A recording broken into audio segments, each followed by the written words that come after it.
reporter Mickey B here with the PhyEd teacher, Mrs. Kowalska. So, Ms. Kowalska, what classes do you teach in high school? I teach a 9th grade general PhyEd class and then an elective, used to be called cardio fitness, but we changed it to personal fitness. What do the students do in these classes? In the 9th grade class, they just do a lot of general PhyEd stuff. They do weight room, they do team sports, they do fitness stuff. It's just a really broad choices for them. How can future students be successful in these classes? Well, they can participate.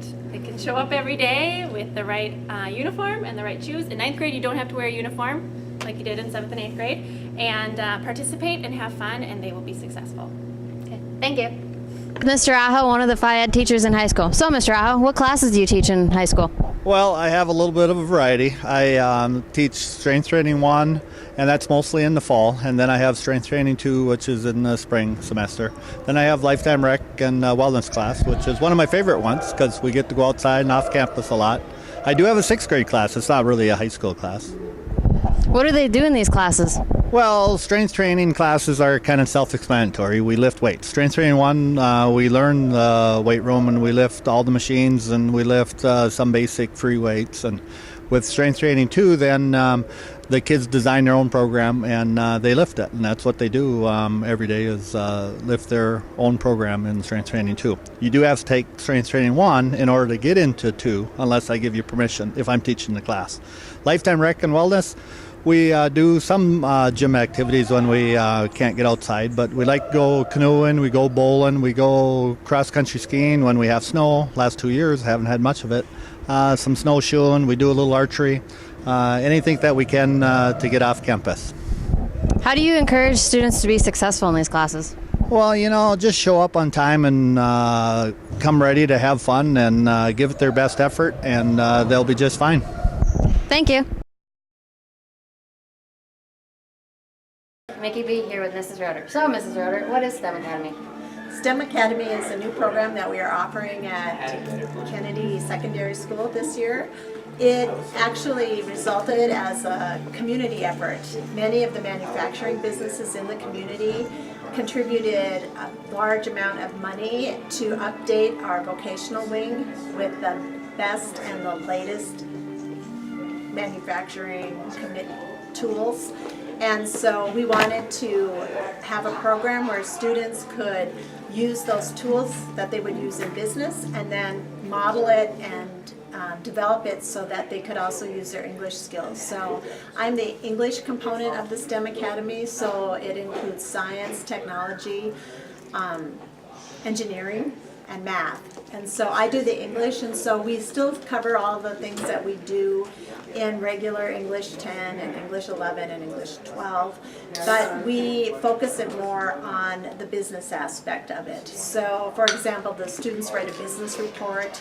They actually have to present projects to community members to try to get their support for different projects that we're going to do throughout the year. So it's in its infant stages. So right now we just have a 10th grade class, and then next year we'll have 11th grade class and then a 12th grade class. So it's just kind of combining English but focusing it so it's more towards business. Kenzie Bergerd here with Mr. Woodsky down in the viewing. So, Mr. Woodsky, what is STEM Academy? STEM Academy we started this year. It's science, technology, engineering, and mathematics. Is what STEM stands for, and it's open. You can start as a 10th grader and then continue on as 11th and 12th grader.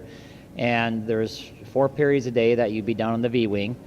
You do fabrication with me. So in fabrication, we do some things in the wood shop and some things in the welding and fabrication shop, such as CNC equipment that we have on hand. And so the students would be spending part of their year in the woodworking shop doing projects and part of the year in the metal shop doing projects.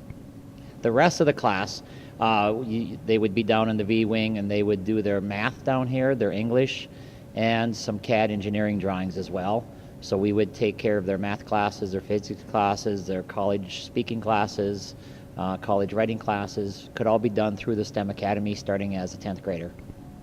What kind of projects do they make? This year we made the cornhole boards, the game where you toss the corn bags back and forth.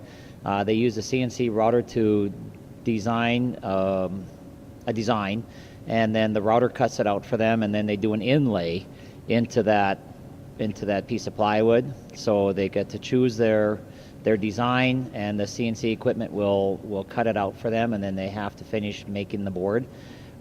We do that in the woodworking shop.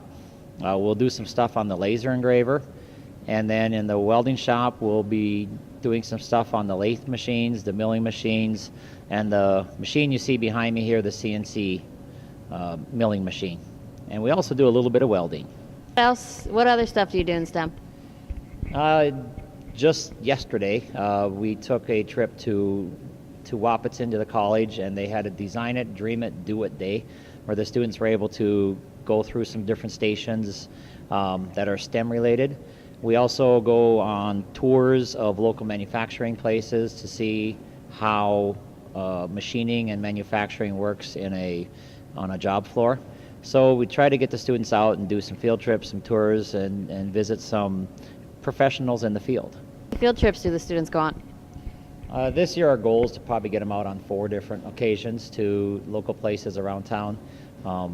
So it depends upon the situation and what opportunities arise. This year, school year, I foresee that we'll be out on at least 4. What do you think would be a good student for the STEM Academy? That's a really good question, Mackenzie. A good STEM student would be a student who is willing to try to problem solve.